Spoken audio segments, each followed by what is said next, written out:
Watch a Marshall Holman match on television and you might think you know him.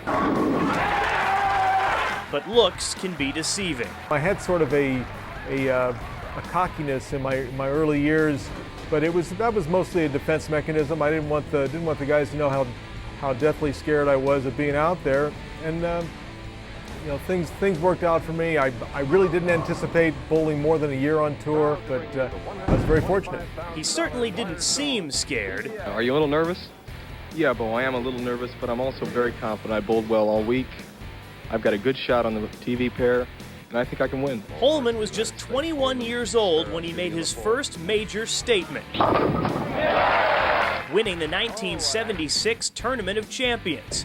From then on, it seemed everyone had an opinion about the Medford Meteor, good or bad. They want to see a little activity, and they want to know that the guy is really in it and that he cares. And that's what Marshall would give you, is you knew when he picked up that bowling ball that this was important to him. And he wanted to win, and he didn't care who you were.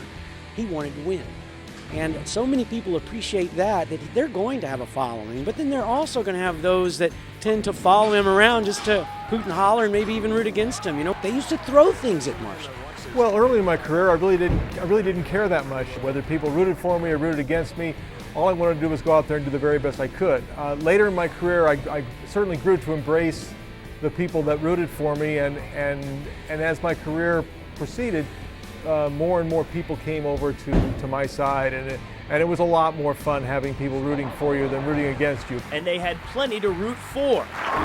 Yeah! There's a winner, Chris.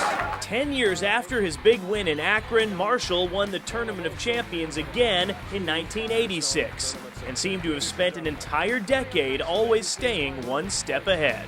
I think that Marshall was ahead of his time in terms of being a power player in a stroker's body. You know, he had such tremendous ball roll, but his balance and his form were flawless. I mean, it was truly a form that withstood the test of time.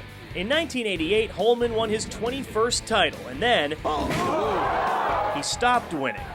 The next several years would be a frustrating fight to stay at the top of a sport that was clearly passing him by. Under the new bowling equipment, which really took the game from being something where you looked at the front end and tried to control the heads to looking down the lane and trying to create a certain break point down the lane. I never looked at the game that way. I constantly tried to make it work the way it had worked, you know, for 10 or 15 years for me so well. So my stubbornness was my downfall. But then in October of 1996, more than 2 decades after his first win and 8 years since his last, lightning struck in suburban Detroit. Yeah, baby! He likes it. Yeah! I'm back!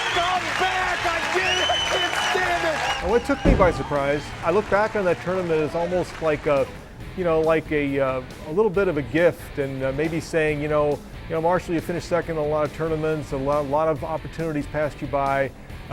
We're gonna give you this one. 22 titles, 4 majors, and already a member of the PBA Hall of Fame.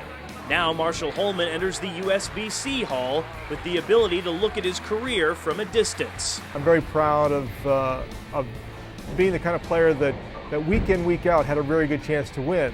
And I also see many missed opportunities where you don't accumulate 32 or 3 second place finishes without looking back and going, I could have done this better, I could have done that better. But some great victories and a lot of fun, met a lot of great people. I still keep in touch with many of the people that I met on tour. Not bowlers that I met, but just fans that became friends and lifetime friends. So many great memories.